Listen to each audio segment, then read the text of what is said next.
Friends, நம்ம வீடியோக்குள்ளே போகிறதுக்கு முன்னாடி இது வரைக்கும் பிரிட்டி கேர் சேனலை சப்ஸ்கிரைப் பண்ணாதவங்க சப்ஸ்கிரைப் பண்ணிக்கோங்க. அப்படியே பக்கத்தில் இருக்க பெல் ஐக்கானை ப்ரெஸ் பண்ணி ஆல் அப்படிங்கிற ஆப்ஷனையும் கொடுத்துக்கோங்க. Hi friends, welcome to pretty care. இன்னைக்கு நம்ம சேனலில் காஃபி ஷாப் அண்ட் ரெஸ்டாரண்ட்டில் குடிக்கக்கூடிய கேப்பிச்சினோ அண்ட் டல்கோனா காஃபி எப்படி வீட்டிலே ரெடி பண்ணலாம் அப்படிங்கிறத இந்த வீடியோவில் பார்க்க போகிறோம். இப்போ தான் ஃபர்ஸ்ட் டைம் பார்க்குறீங்க அப்படின்னா சப்ஸ்கிரைப் பண்ணிவிட்டு பெல் ஐக்கானை ப்ரெஸ் பண்ணி ஆல் அப்படிங்கிற ஆப்ஷன் கொடுத்து வச்சுக்கோங்க. வாங்க வீடியோக்குள்ளே போகலாம். இந்த 2 காஃபிக்குமே காமனாக ஒரு மிக்சிங் ரெடி பண்ணணும். அதுக்கு 2 டீஸ்பூன் அளவுக்கு காஃபி பவுடர் எடுத்திருக்கேன். நான் வந்து ப்ரூ பிராண்ட் எடுத்திருக்கேன். நீங்கள் என்ன பிராண்ட் யூஸ் பண்ணீங்களோ அதை எடுத்துக்கோங்க. கூடவே 4 டீஸ்பூன் அளவுக்கு சுகர் ஆட் பண்ணிக்கலாம்.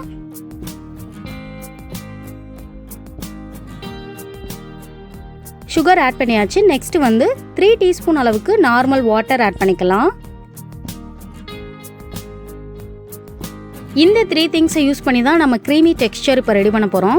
3 பொருளையும் ஆட் பண்ணதுக்கப்புறம் எலக்ட்ரிக் பீட்டர் வச்சு 10 to 15 மினிட்ஸ் கண்டினியூஸாக நம்ம பீட் பண்ணணும். அப்படி பீட் பண்ணும்போது ஒரு சாஃப்ட் பீக்ஸ் வந்து ரெடி ஆகும். அதாவது க்ரீமி டெக்ஸ்சர் கிடைக்கும். அது வரைக்கும் நம்ம கண்டினியூஸாக பண்ணணும். உங்ககிட்ட இந்த ஹேண்ட் மிக்சர் இல்லை அப்படின்னா நார்மல் விஸ்க் வச்சும் பண்ணலாம். But it will take 20 to 25 minutes. So கை வலிக்கிற மாதிரி இருக்கும். பட் இதே பர்ஃபெக்டாக அதுலேயும் கிடைக்கும். ஸோ 15 மினிட்ஸ் கழித்து பார்த்தீங்க அப்படின்னா இந்த மாதிரி பீக்ஸ் உருவாகும். பீக்ஸ் அப்படிங்கிறது வந்து இப்படி எடுத்தோம் அப்படின்னா க்ரீமியாக கிடைக்குது பாருங்கள். இதுதான் பீக்ஸ்ன்னு சொல்லுவாங்க. ஸோ இந்த மாதிரி வர்ற வரையும் நம்ம கண்டினியூஸாக பீட் பண்ணணும். பாருங்கள் இதோட டெக்ஸ்சர் எப்படி இருக்குன்னு, இந்த அளவு வரணும். ஸோ இப்போ இதை ஓரமாக வச்சுட்டு இந்த கேப்பில் நம்ம பாலை காய்ச்சிடலாம். ஸோ ஸ்டவ்வில் ஒரு பேன் வச்சுக்கலாம். அதில் வந்து நான் 1 கப் அளவுக்கு இன்றைக்கி மில்க் ஆட் பண்ணுறேன்.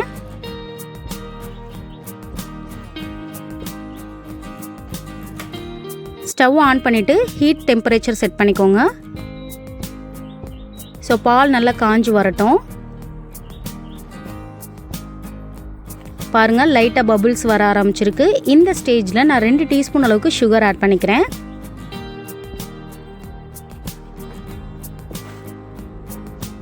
நம்ம ஏற்கனவே மிக்சிங்லேயே சுகர் ஆட் பண்ணியிருக்கோம். ஸோ அதனால் இதில் பார்த்து ஆட் பண்ணிக்கோங்க. அதிகமாக ஆட் பண்ண வேண்டாம்.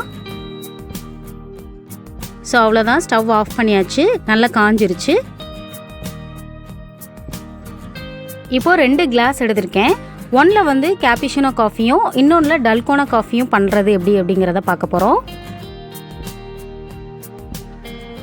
ஸோ ஃபஸ்ட்டு கேப்பிச்சினோ காஃபி எப்படி ரெடி பண்ணலாம் அப்படிங்கிறத பார்த்துடலாம். ஸோ அதுக்கு வந்து நம்ம ரெடி பண்ணி வச்சுருந்தோம் இல்லையா அந்த க்ரீமி டெக்ஸ்சர், அந்த மிக்சிங்கை வந்து 1 டீஸ்பூன் அளவுக்கு எடுத்து ஆட் பண்ணிக்கலாம்.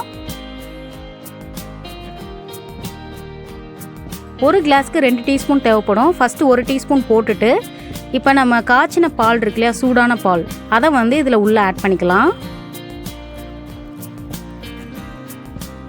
3/4 அளவுக்கு ஆட் பண்ணிக்கோங்க. ஏன்னா நம்ம இன்னொரு டீஸ்பூன் க்ரீமி டெக்ஸ்சர் உள்ளே ஆட் பண்ண போகிறோம். ஸோ இன்னொரு டீஸ்பூன் இதுக்கு மேலே ஆட் பண்ணிக்கோங்க. ஆட் பண்ணிவிட்டு லைட்டாக மிக்ஸ் பண்ணி விடுங்க. ரொம்ப மிக்ஸ் பண்ணிடக்கூடாது, சும்மா லைட்டாக தான் இருக்கணும். அந்த பாலும் அந்த க்ரீமி டெக்ஸ்சரும் அங்கங்கே இருந்தால் தான் அது குடிக்கும்போது நல்லாயிருக்கும். அப்படியே ரெஸ்டாரண்ட் ஸ்டைலில் அதே டேஸ்ட்டில் இருக்கும். கண்டிப்பாக நீங்கள் ட்ரை பண்ணி பாருங்கள். இப்போ கேப்பிச்சினோ காஃபி ரெடி ஆயிடுச்சு. Next dalgona coffee. ஸோ ரொம்ப டிஃப்ரென்ஸ்லாம் கிடையாது. அது வந்து நம்ம ஹாட் மில்க் ஆட் பண்ணோம் இல்லையா, இதில் வந்து கோல்டு மில்க் ஆட் பண்ண போகிறோம், அவ்வளோதான். ஸோ அதுதான் டல்கோனா காஃபி. ஸோ ஃபஸ்ட்டு வந்து இதுக்கு தேவையான ஐஸ் க்யூப்ஸ் உள்ளே ஆட் பண்ணிக்கோங்க. நான் ஏற்கனவே பாலை காய்ச்சி ஃப்ரிட்ஜில் எடுத்து வச்சுருந்தேன் 1 கிளாஸ். இப்போ அதை வந்து உள்ளே ஆட் பண்ணிக்கிறேன்.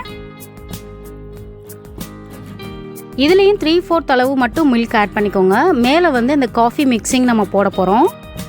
ஸோ மேலே வந்து நான் 2 டீஸ்பூன் அதே மாதிரி ஆட் பண்ணிக்கிறேன்.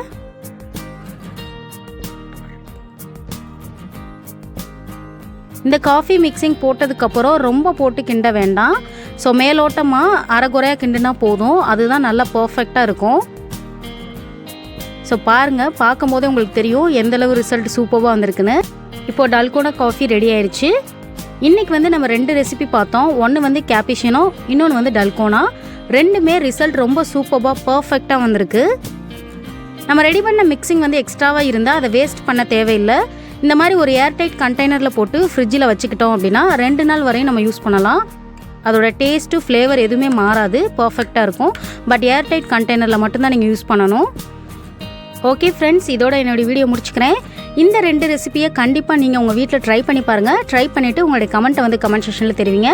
என்னோட இந்த வீடியோ உங்களுக்கு பிடிச்சிருந்துச்சு அப்படின்னா மறக்காமல் பிரிட்டி கேருக்கு சப்ஸ்கிரைப் பண்ணுங்கள், லைக் பண்ணுங்கள், ஷேர் பண்ணுங்கள். கூடவே இருக்க பெல் ஐக்கானை ப்ரெஸ் பண்ணி ஆல் அப்படிங்கிற ஆப்ஷன் மட்டும் கொடுத்து வச்சுக்கோங்க. வேறு ஒரு வீடியோவில் வேறு ஒரு நியூ ஐடியாவோட சந்திக்கிறேன். Until then, bye from Divya Rajendran. Thank you.